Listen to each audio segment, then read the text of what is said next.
Hi guys! Gusto niyo ba matutunan paano gawin tong no-fail money pulling cake? If you're interested, subscribe if you haven't already and just keep on watching.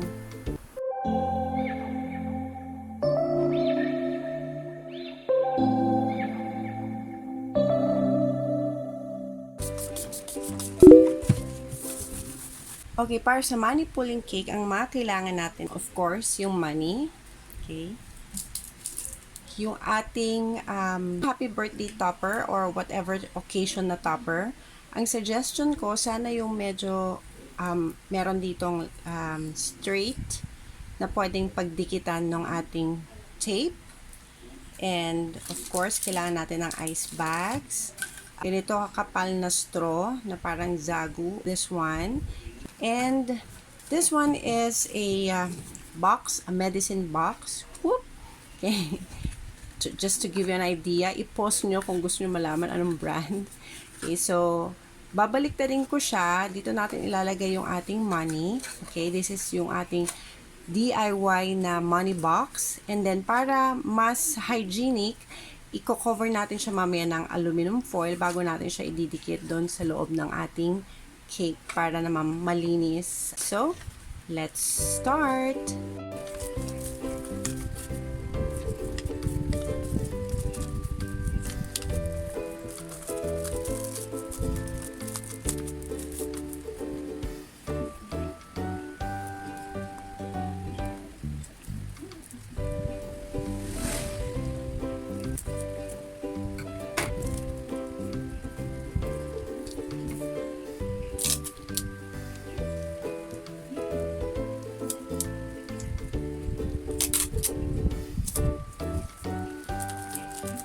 Siguraduhin lang natin flat siya at walang uumbok.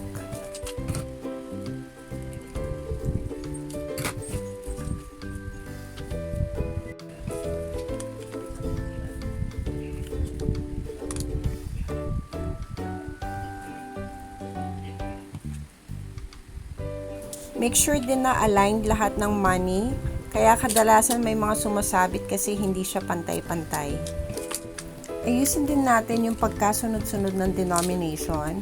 Much better kasi kung masusurprise siya na palaki ng palaki yung money na nakukuha niya. So, yung pinaka last dapat is yung highest na bill.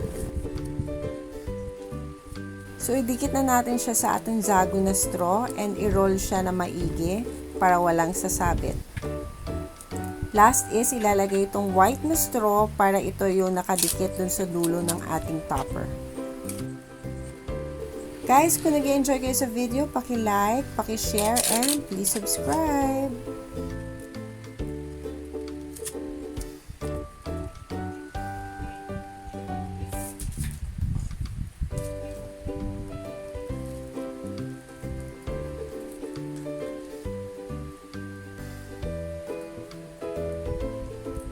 Ayan, so dapat align siya para nakatago din yung straw sa likod at ite-tape natin siya later. Ganyan.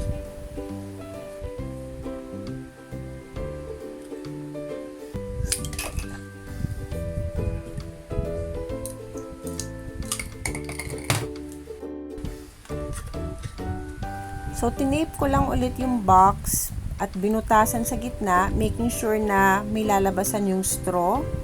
And sige, sukatin natin kung kasya siya.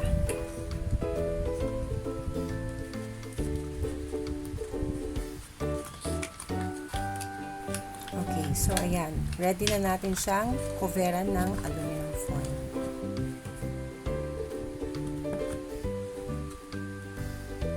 So guys, pakita ko lang sa inyo paano siya mag-work. So, dapat nakadikit siya, naka-tape around dyan sa dulo. Ayan. So, pag hahatakin na siya, sasama na yung bill sa loob. Ayan. So, totoo na, kukovera na natin siya ng aluminum foil. Fast forward ko lang guys ha.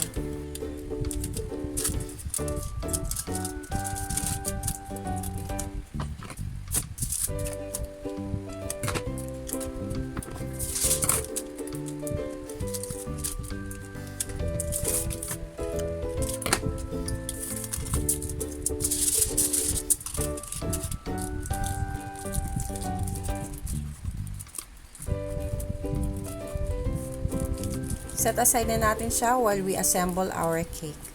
Ang important kung ganito kalaki, like 8 by mga 8 inches, ganyan. Ang board ginagamit ko is yung 12. Okay, so this is 12 inches. And maganda din kung yung board is yung wood na board. And, ayan. So, kung maririnig nyo, ayan. So, dito, nilalagyan ko lang siya ng tape to adhere dun sa ating turntable. Okay? Dapat yung ating cakes, alright, kung may dome man siya lumabas, dapat na level nyo na siya. Kasi pag ganitong ginagawa natin is money pooling at kailangan natin mag-cut ng, tawag dito, magbutas dun sa cake, kailangan maganda yung kanyang foundation. Okay? So, mag-start na tayo. So, lagyan lang natin ang ating board ng icing para may didikitan ng ating cake.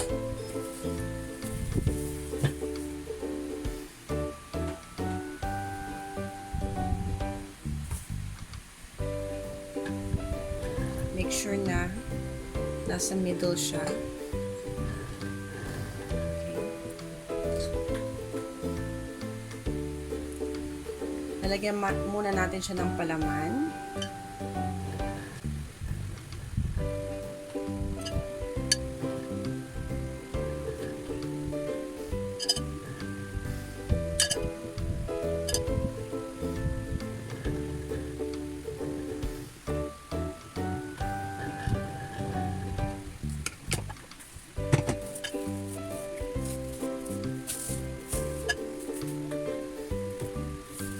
Crumb coat na natin siya to trap in yung mga crumbs, no?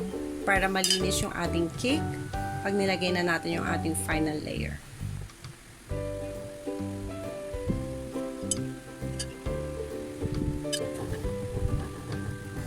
Para mag-set yung icing niya, i-ref ko muna siya ng mga 10 minutes.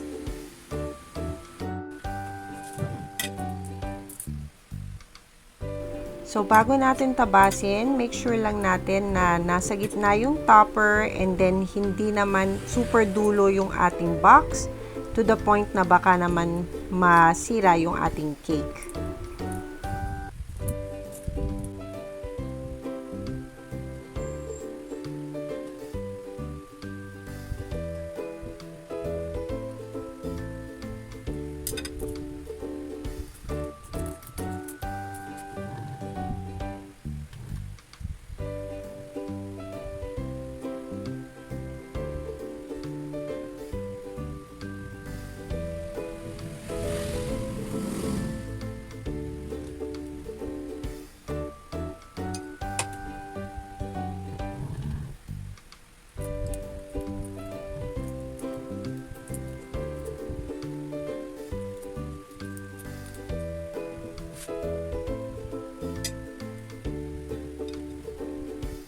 So, ibabalik lang natin yung tinabas natin para matakpan ulit natin yung ating money box.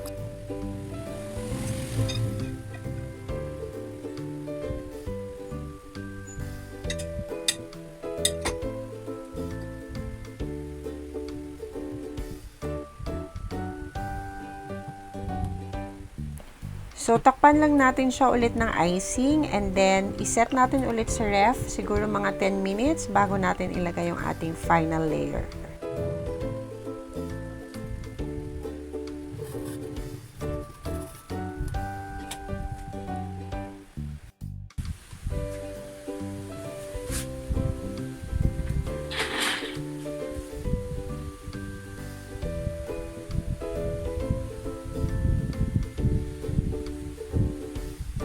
So, ipopwesto na natin yung ating topper. Make sure na aligned siya doon sa white na straw natin para madikitan natin ng Scotch tape.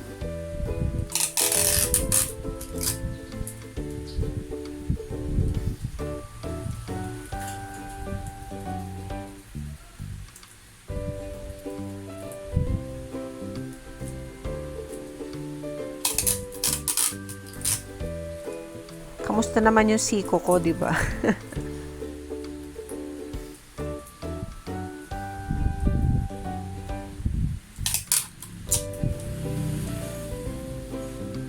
Ako ginagawa ko, dinodoble ko yung tape para sure ako na hindi may iwan yung pera inside pag hinata. So, tatapusin lang natin yung paglalagay natin ng icing, making sure na ma-cover natin lahat ng nakalitaw or evidence na may money inside.